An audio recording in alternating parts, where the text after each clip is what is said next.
Welcome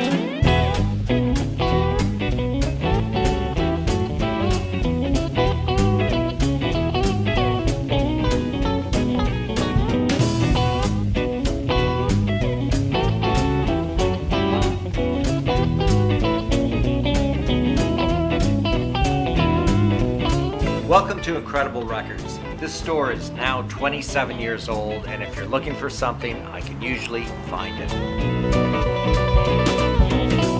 We are located in downtown Sebastopol, a town of 7,000 people. It's a wonderful spot for Incredible Records to land.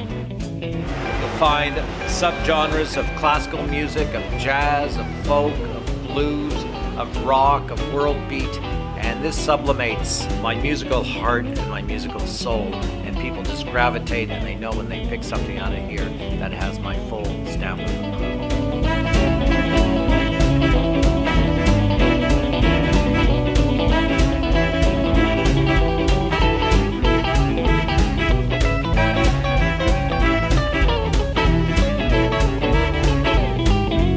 It's down here on Main Street, so it's always got the traffic, and he must know everybody in town.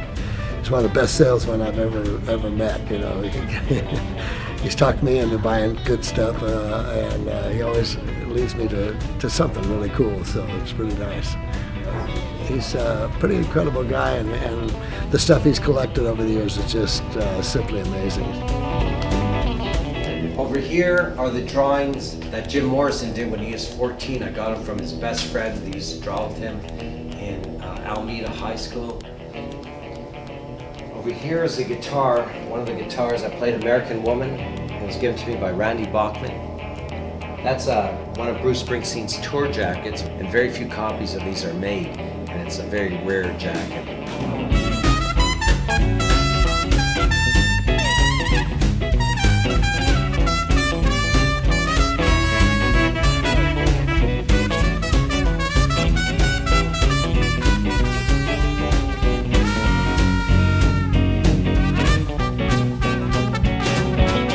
I'm very fond of music of the 30s and 40s and the early jazz.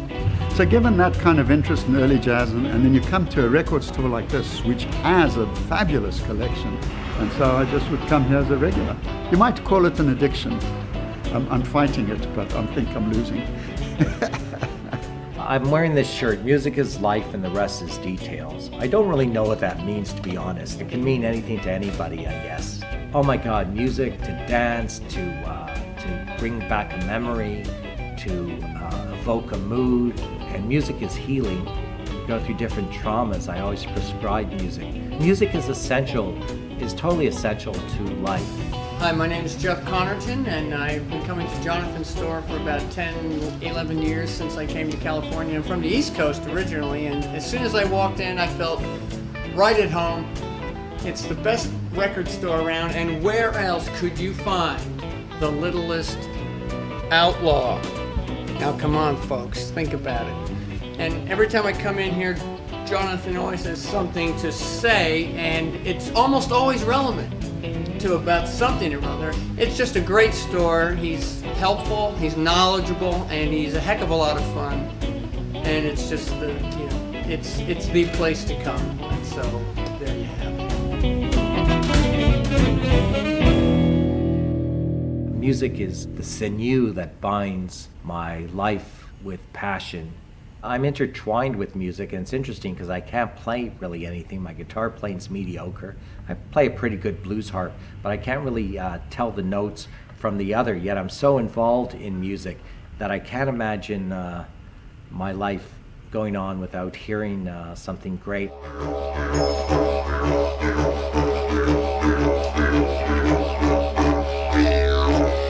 I always search for something, a sound I've never heard before. Like I was listening last week to music from islands from all over the world, and they're not connected with the mainland. And I was fascinated by the idea that even these islands that are isolated produce music. But I'm always aware, I have to say, of the silence beyond the music, underlying the music. And I'm always aware when I hear music of the silence underneath it. And that's very important to plug into too, for your spiritual essence and well-being.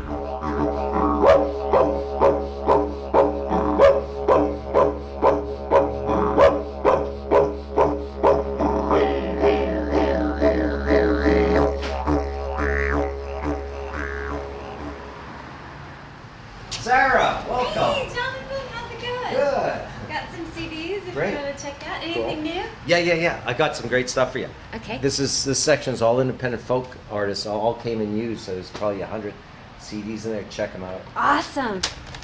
That's the first John Oh, Prine yeah, album. yeah. Great. Sarah, you've been coming here for years, right? Yeah. 5, 6 5 years. years. Yep. Whenever I get certain things and I know your taste, I always think about you and I say, Yes. okay, Sarah would go for this. You know exactly what we Yeah, like. I can And that's a good tell. thing. I demand the very best of my customers. I demand that my customers come with great stories. I want to share things with them. I want them to share things with me. It's like a candy store. Yeah. I don't let my husband come in here. He came in once. Did he? Yeah. Without my He permission? came in with you. I love my customers. And my customers actually have become my friends. You know, they know intimate details about me. I know intimate details about them, and that's the way I like to keep it. This store is more than a store that sells music. In a sense, it's like a old trading post in the Appalachian Mountains where people would come to buy their goods, but they'd also come to share stories and to share information. Here, everybody has a story, everybody has a past, everyone has a history, and I enjoy that. Growing up in Montreal is one of the greatest gifts. The city is an island in the middle of the river, and there's a mountain in the middle of the city, and it's a very small, compact city. And it's a city made up of the French, of course, and immigrants. Growing up, my father, who owned a record company, we had thousands of records in our house. I probably had about 300 to 500 in my room. The first record my father gave me was Pete Seeger Sings Topical Songs, and I said, what does topical mean? And he explained it to me, but I didn't understand it, but it didn't matter because the music was just so fantastic. The biggest gift that he gave me was music and literature, books. He'd bring home books every day from the used bookstores. He'd bring home records every day. Great records with stories on them that fueled my imagination. And you remember, I'd wake up in the morning as a little kid, and the first thing I did before I'd have breakfast was put my record player on. Yeah. My father is my best friend. I treasure him so much. Do you remember in 1964 there was a group that came on the Ed Sullivan Show called the Beatles, I heard of them. and they were in bed. Yeah, but My we weren't two sons- asleep. We were never asleep. And we came in and we said, Jonathan, Brian, you got to get up and you got to take a look at this group. Oh, what, we want to stay in bed. No, you got to take a look at the Beatles. This is the Beatles. What are the Beatles? And that was the first time I looked that at they Brian, were I on. said, they want us to see bugs? Are they crazy? I just have to say this. What helped me understand you is what the Beatles meant to me. A month or so afterwards, I started letting my hair grow. I took off my tie. I wouldn't wear a white shirt. I went out and I bought colored shirts. I went into stores meeting buyers, and they say, well, what the hell has happened to you? And I said, I'm with the times now.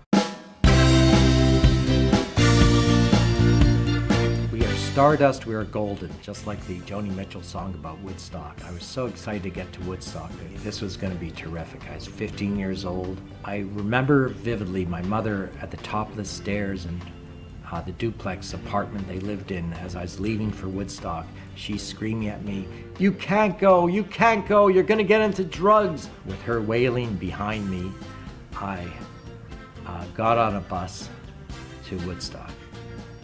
And what an incredible feeling that was. 3 weeks later, I'm in 10th grade and the math teacher is yelling at me for not doing my homework. And I looked up at him and I said, hey man, and he said, what man? And I said, I was at Woodstock. And he goes, what does that have to do with math? And I said, I'm a child of the universe and your rules don't apply to me. And that's when I decided I was going to leave, I was going to make the break, I was going to walk out and change my name and start a new life. Which you did.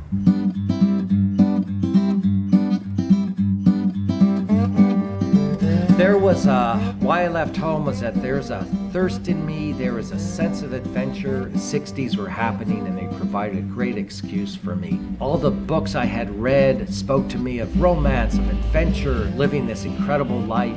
And I realized that there were no laws, there were no rules, except what I make up. It was a blank slate, and out of that blankness, out of that void, I still would have to carve my rules and my philosophy, and that's what I set out to do and did.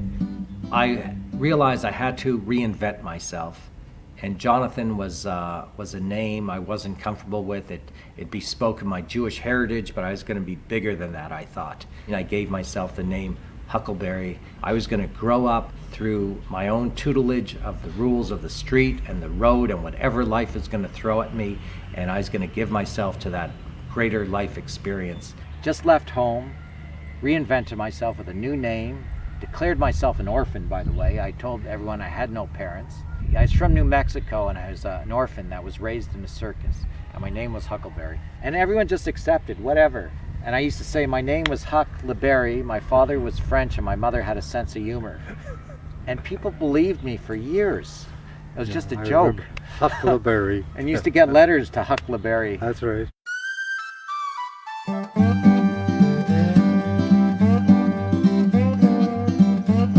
And I was Huck and Huckleberry, and it was my name for 8 years. I'd wake up, and every morning was a morning of a possibility. And you were away from us for quite a while, and we didn't know where you were.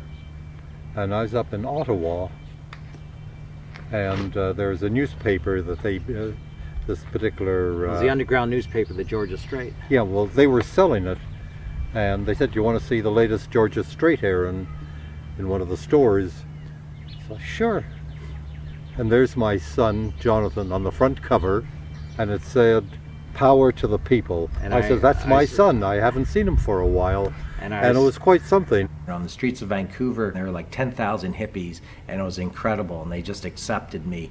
I was at a demonstration, and there's that picture of me on the cover of an underground newspaper leading a demonstration.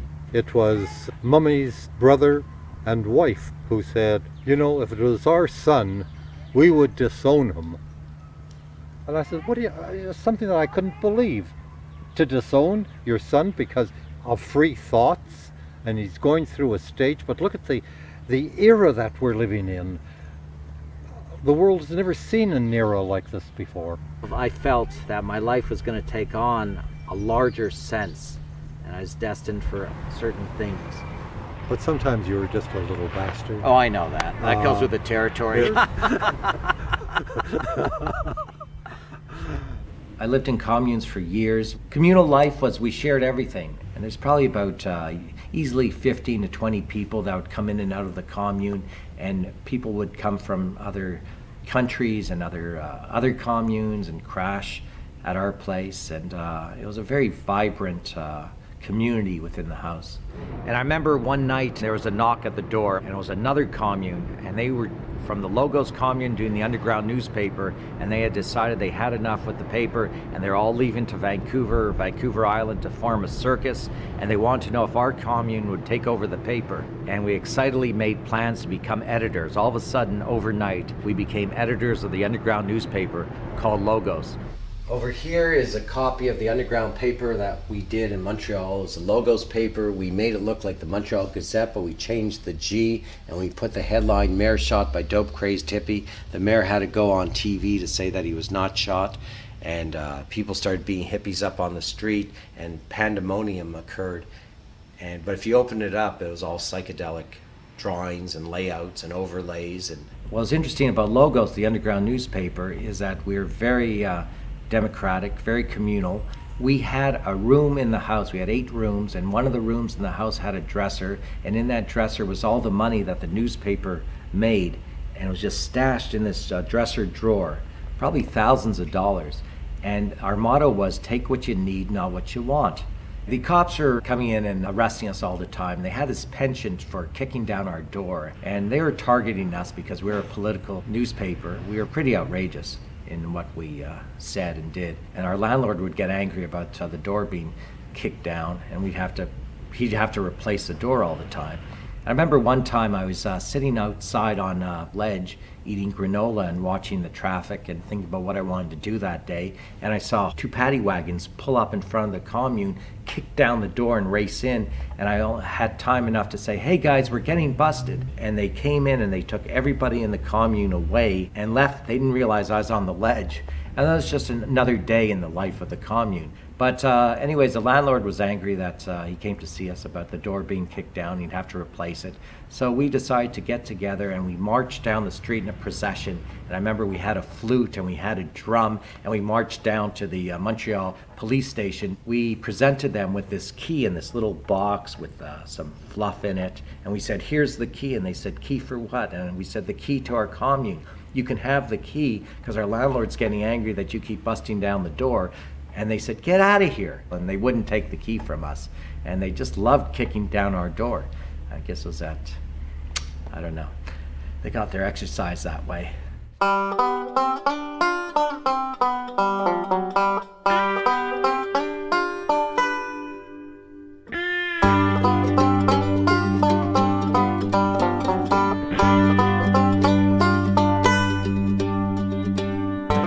I hitchhiked 19 times across North America. I loved hitchhiking. It was great therapy. I can stick out my thumb and I loved the idea of leaving a place with no money and seeing what it was to not eat for a couple days, testing myself. The sun was rising higher and I felt glad for my persistence at an early start. The only way to get anywhere when you hit the road is right in the morning before citizens awake to go about their duties. My spirit travels far with the wind that blows mightily with my hair where I sit. My spirit travels wide with other spirits of past times, with people I love and whose physical presence is not near. There's no embarrassment or ill thoughts then as you shift up your pack and walk through town with only the silent and unaccusing shadows of a night lightly lingering. Well, there I was on the highway first and waiting in the face of early morning yawning travelers, one of whom might give me a lift. The road was terrific in those days because people helped you, and I always bragged I can go to any commune in North America and find a place to stay. I got to a point where I was burnt out with politics and the political life, and I wanted to go to California and kind of get more within myself. I stuck out my thumb. And lo and behold, I got one ride all the way to Stinson Beach. I remember crawling out to the beach, and the first person I met was Grace Slick from Just an Airplane. She had a house there, and we talked about the weather, and I saw someone coming down on a horse, and another person playing guitar, and a person naked on the beach. And I thought, oh my God, this is hippie heaven. Jerry Garcia lived down the road.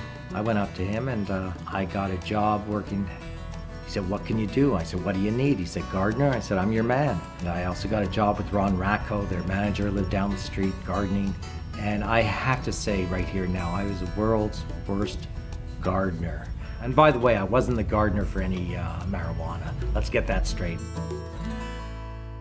One of the things that I remember very vividly is that for a while you weren't in touch with us. Right. And I had a vacation coming up.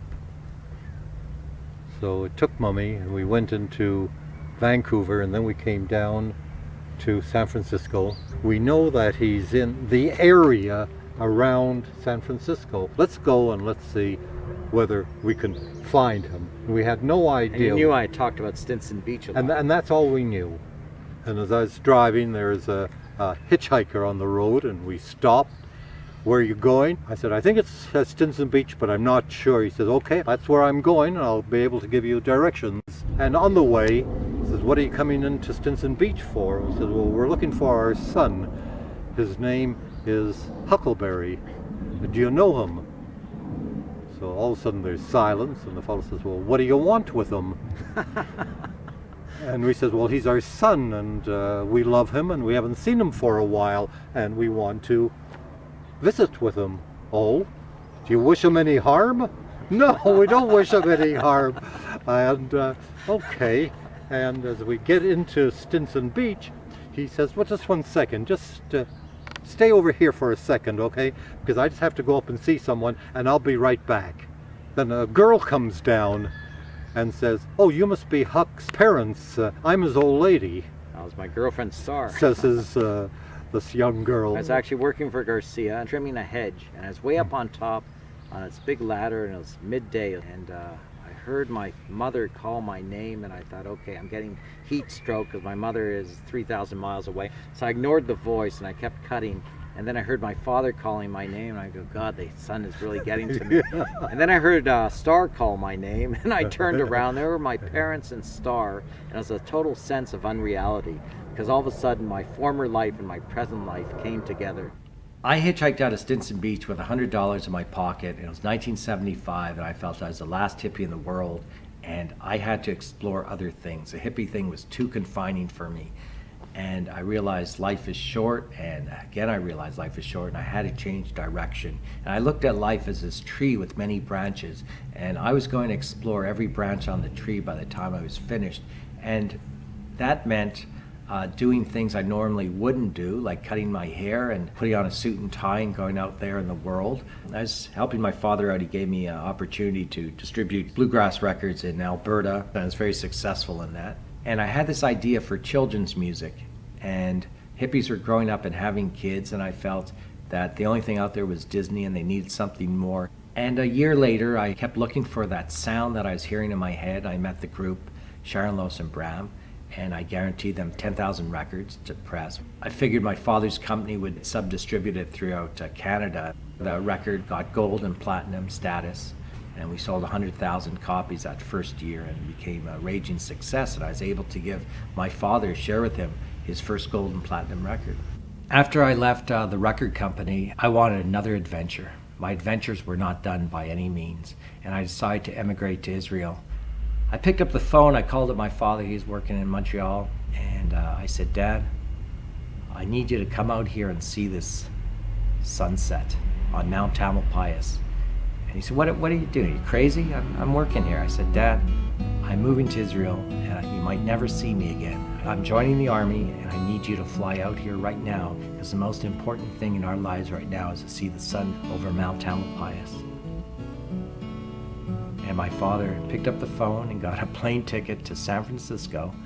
10 minutes later, I picked him up at the airport, and I drove him up Mount Tamalpais, and we watched the sunset. And we both cried as the sun set over the mountain. And I said, Dad, this is what it's all about. And he got it. And I'll never forget that moment.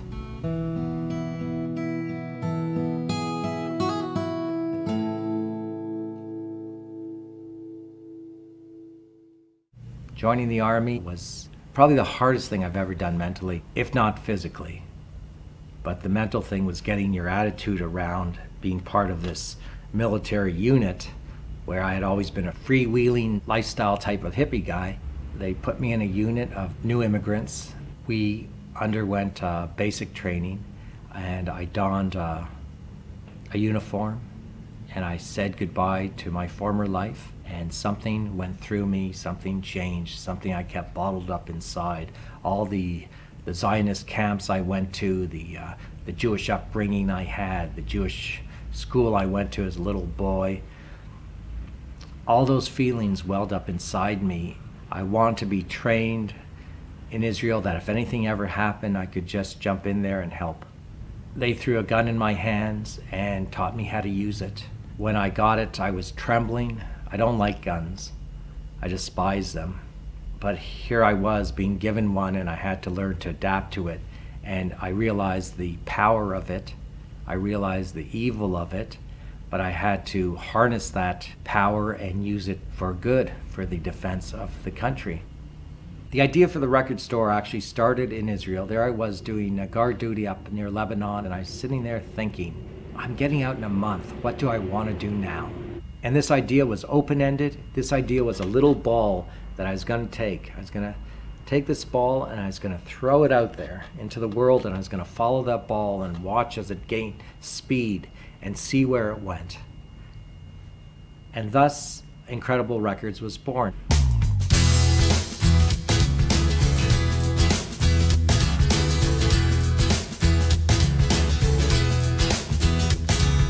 I realized my calling was there based on my background. I just loved talking to people and turning people on to the music that I was raised on.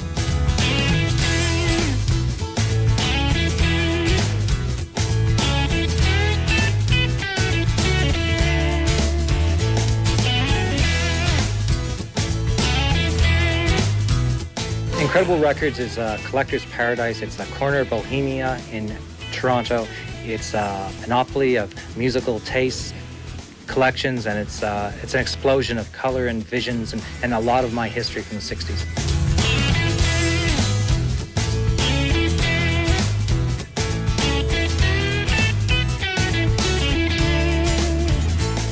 I was fascinated by the process of creativity, and that's all this story is a process of creativity. It was about joy of creativity and living and putting my emotions and my passion into what I was doing. Santana comes through here every year. When he comes through, he comes behind the counter sometimes, and an unsuspecting kid from Scarborough might be served by Carlos Santana. And Leonard walked in the store one day and he said, you know, I found everything I've ever wanted in one place. Everything lovers have taken from me, I've left somewhere, I heard, someone recommended, it was all here. One day, my mother was in the store and it was kind of busy, and this bum came into the store and he's wearing a hooded parka that was covering his face. I was just kind of keeping a wary eye on him, and my mother came up to me and said, could you throw the bum out? He's making me nervous. And I go, no, Ma, just leave him alone. Just then, the parka opens up, and I went, oh my God, it's Bob Dylan. And my mother came up for a third time and said, please throw the bum out. And I realized right then and there what I had to do. So I called my guys over, I had 2 guys working there, and I asked them to escort my mother out of the store and tell her to go shopping or something.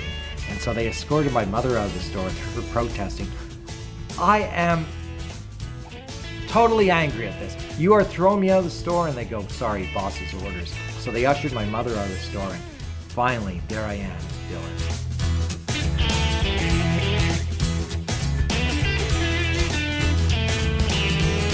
Man, I was in your store, I was looking for a song.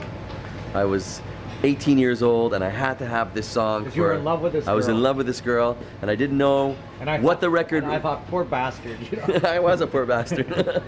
And I didn't know the name of the artist, but I sang it. I said, all by myself. And you said, I got it, Eric Carmen. Eric Carmen, all by myself. And it's... And I've been buying records ever since. Yeah. You know, I'm old school. I still have all my LPs. I actually bought an iPod almost a year ago, and I still haven't downloaded even one song. I can't get into the technology yet. You want the box, you want the information, right. you want to have something in your head. Tangible. You can't just download 2-3 songs and have it. You don't have anything actually. A certain experience is lost. And that's why I've always looked at Incredible Records as more than the sum of its parts. It's not just about selling a record and making X amount of dollars. It's about forging relationships with people and sharing your life and sharing music and laughter. The first time that I discovered Incredible Records, I remember walking up the stairs and it was like a completely different environment because there were just like these great posters everywhere. There were instruments, there were just these bins and bins of records. And I met Jonathan and he was so enthusiastic about music, so I thought, wow, I've met someone who loves music as much, actually loved it more than I did. And he lived a lot of it that I hadn't experienced. Kim was my first customer. She was this very vibrant woman, and we connected right away just on music and on folk and blues and international music. She had this great smile. She's been a dear friend of mine just since that first meeting that she came up. And I always loved when she'd come up because, first of all, she'd always laugh at my jokes, and that's a good thing. For me, great customers have to be great friends. It's part and parcel of that. You know, and I just want to hug you. Oh, Incredible Records became not just a place to buy records because we formed friendship, which has lasted all these years, and I got to know Aaron. You know, we gave him a job, he needed it, and he just, sweeps the floor and whatever. It was just a really warm place that you would just love to go and hang out and talk about music and just find stuff that you wouldn't find anywhere else, and I loved it. Now, the end of this month will mark the end of an era. One of the last Toronto music stores dealing specifically in vinyl, remember vinyl, is closing its doors. On July 31st, Incredible Records at Yonge and Bloor Streets will shut down for good as owner Jonathon Lipsin moves his family to Northern California to start a whole new life. For almost 15 years, vinyl fans have been coming to the Incredible Record store. The walk up the long flight of stairs is almost as interesting as the store itself, with all the photos, articles, and memorabilia. Jonathon Lipsin's store has become known as Canada's only museum of music history, and also the country's official Grateful Dead headquarters. Now that he's closing up shop, Jonathon has been overwhelmed by people's response to the news. Well, you know, you live in the city and people get to be so callous and cynical and just think you can close up and disappear and no one will care. I see that every day, and the response has been amazing. A woman was just in here crying when she heard that we were closing up, and I realized more and more that we've been a touchstone for people. Jonathon Lipsin hasn't convinced his dad, Aaron, to come with him to California, but he's working on it. He's packing up the records he plans to take with him and says each one conjures up memories. He himself hasn't had much time to get emotional about the move. When I lock the door for the last time, I think I'll break down and cry. Why do we move the store to Sebastopol? I don't like to get too settled because I still feel that I'd be ignoring the dynamics and energy of life. Also, the idea that the store is greater than the sum of its parts and has such a force, the sense of, can we take a store that's in a city of 5 million people and move it to a town of 7,000 where nobody knows us? Of course we can, because the store can stand on its own anywhere.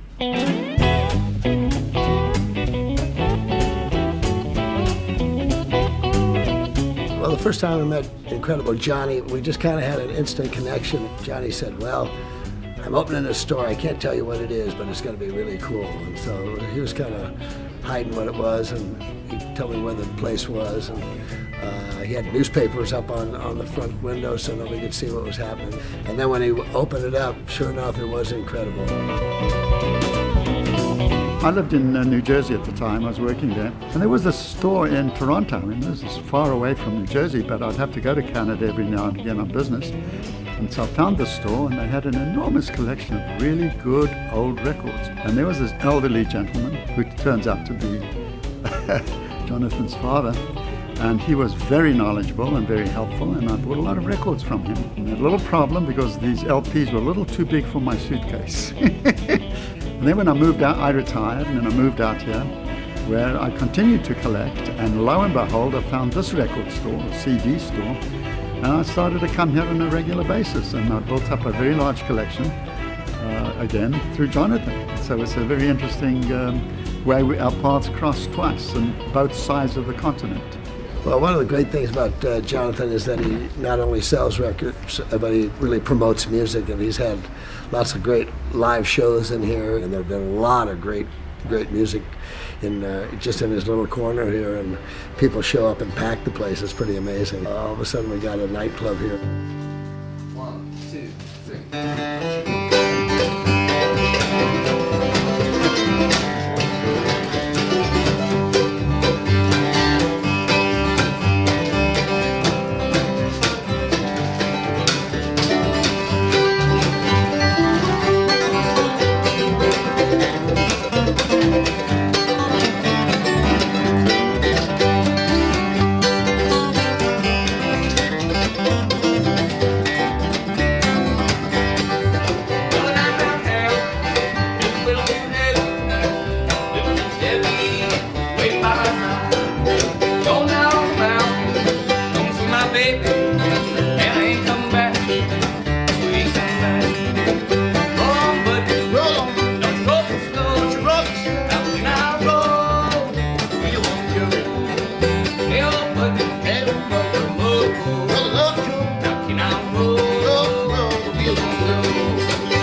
I'm still making this up as I go along with this store. I'm blown away that it's been 27 years.